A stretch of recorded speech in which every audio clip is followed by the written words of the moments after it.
പൗലോസ് അപ്പോസ്തലൻ ഫിലമോൻ എഴുതിയ ലേഖനം അധ്യായം 1. അഭിവാദനം. യേശുക്രിസ്തുവിനെ പ്രതി തടവുകാരനായ പൗലോസും സഹോദരൻ തിമോത്തിയോസും കൂടെ ഞങ്ങളുടെ പ്രിയപ്പെട്ട സഹപ്രവർത്തകൻ ഫിലമോനെ, നിനക്കും നിന്റെ ഭവനത്തിലെ സഭയ്ക്കും സഹോദരി ആഫിയായ്ക്കും ഞങ്ങളുടെ സഹയോദ്ധാവ് ആർക്കിപ്പൂസിനും എഴുതുന്നത്: നമ്മുടെ പിതാവായ ദൈവത്തിൽ നിന്നും കർത്താവായ യേശുക്രിസ്തുവിൽ നിന്നും നിങ്ങൾക്ക് കൃപയും സമാധാനവും. ഫിലമോൻ്റെ മാതൃക. ഞാൻ എൻ്റെ പ്രാർത്ഥനകളിൽ നിന്നെ അനുസ്മരിക്കുമ്പോഴെല്ലാം ദൈവത്തിന് നന്ദി പറയുന്നു. എന്തെന്നാൽ കർത്താവായ യേശുക്രിസ്തുവിനോടും എല്ലാ വിശുദ്ധരോടും നിനക്കുള്ള സ്നേഹത്തെയും വിശ്വാസത്തെയും കുറിച്ച് ഞാൻ കേൾക്കുന്നുണ്ട്.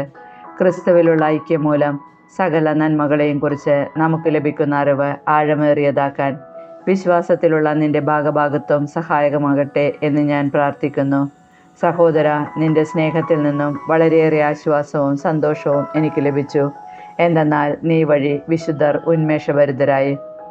ഒനേസിമോസിനെ കുറിച്ച് ഉചിതമായത് ചെയ്യാൻ നിന്നോട് ആജ്ഞാപിക്കാനുള്ള തൻ്റെ ഇടം ക്രിസ്തുവിൽ എനിക്കുണ്ടെങ്കിലും സ്നേഹം മൂലം നിന്നോട് അപേക്ഷിക്കാനാണ് ഞാൻ ഇഷ്ടപ്പെടുന്നത്. പൗലോസായ ഞാൻ വൃദ്ധനും ഇപ്പോൾ യേശുക്രിസ്തുവിനെ പ്രതി തടവുകാരനുമാണ്. എൻ്റെ പുത്രൻ ഒനേസിമോസിൻ്റെ കാര്യമാണ് നിന്നോട് ഞാൻ അപേക്ഷിക്കുന്നത്.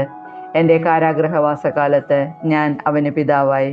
മുമ്പ് അവൻ എനിക്ക് പ്രയോജനരഹിതനായിരുന്നു. ഇപ്പോഴാകട്ടെ അവൻ നിനക്കും എനിക്കും പ്രയോജനമുള്ളവനാണ്. അവനെ നിന്റെ അടുത്തേക്ക് ഞാൻ തിരിച്ചയക്കുന്നു. എൻ്റെ ഹൃദയം തന്നെയാണ് ഞാൻ അയക്കുന്നത്. സുവിശേഷത്തെ പ്രതിയുള്ള എൻ്റെ ബന്ധനാവസ്ഥയിൽ നിനക്ക് വേണ്ടി എന്നെ ശുശ്രൂഷിക്കാൻ ഞാൻ അവനെ സന്തോഷപൂർവ്വം എന്നോടൊപ്പം നിർത്തുമായിരുന്നു. നിന്റെ ഔദാര്യം നിർബന്ധത്താലാകാതെ സ്വതന്ത്ര മനസ്സാൽ ആകുന്നതിനാണ് നിന്റെ സമ്മതം കൂടാതെ ഒന്നും ചെയ്യാൻ ഞാൻ ആഗ്രഹിക്കാത്തത്. അല്പകാലത്തേക്ക് അവൻ നിന്നിൽ നിന്ന് വേർപിരിഞ്ഞത് ഒരുപക്ഷെ നിത്യമായി അവന് നിനക്ക് തിരിച്ചു കിട്ടുന്നതിനായിരിക്കും.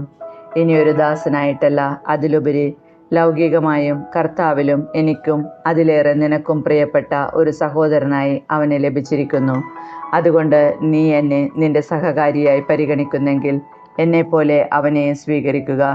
അവൻ നിന്നോട് എന്തെങ്കിലും തെറ്റ് ചെയ്യുകയോ എന്തെങ്കിലും നിനക്ക് തരാൻ ഉണ്ടായിരിക്കുകയോ ചെയ്താൽ അതെല്ലാം എൻ്റെ പേരിൽ കണക്കാക്കിക്കൊള്ളുക. പൗലോസായ ഞാൻ എൻ്റെ സ്വന്തം കൈകൊണ്ട് തന്നെ എഴുതുന്നു.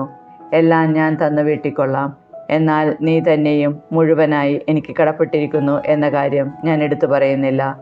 അതേ സഹോദര, നീ കർത്താവിൽ എനിക്ക് ഈ സഹായം ചെയ്യുക. ക്രിസ്തുവിൽ എൻ്റെ ഹൃദയത്തെ നീ ഉന്മേഷഭരിതമാക്കുക. നിന്റെ വിധേയത്വത്തിൽ വിശ്വസിച്ചുകൊണ്ടും ഞാൻ ആവശ്യപ്പെടുന്നതിലധികം ചെയ്യുമെന്ന് അറിഞ്ഞുകൊണ്ടുമാണ് ഞാൻ എഴുതുന്നത്. മറ്റൊരു കാര്യം കൂടി, എനിക്ക് നീ താമസ സൗകര്യം ഒരുക്കിത്തരണം. എന്തെന്നാൽ നിന്റെ പ്രാർത്ഥനകൾ മൂലം ദൈവം എന്നെ നിന്റെ അടുക്കൽ എത്തിക്കുമെന്നാണ് എൻ്റെ പ്രത്യാശ. ആശംസകൾ. യേശുക്രിസ്തുവിൽ എൻ്റെ തടവുകാരനായ എപ്പഫ്രാസ് നിനക്ക് അഭിവാദനങ്ങൾ അർപ്പിക്കുന്നു. അതുപോലെ തന്നെ എൻ്റെ സഹപ്രവർത്തകരായ മാർക്കോസും അരിസ്താർക്കോസും ദേമാസും ലൂക്കായും.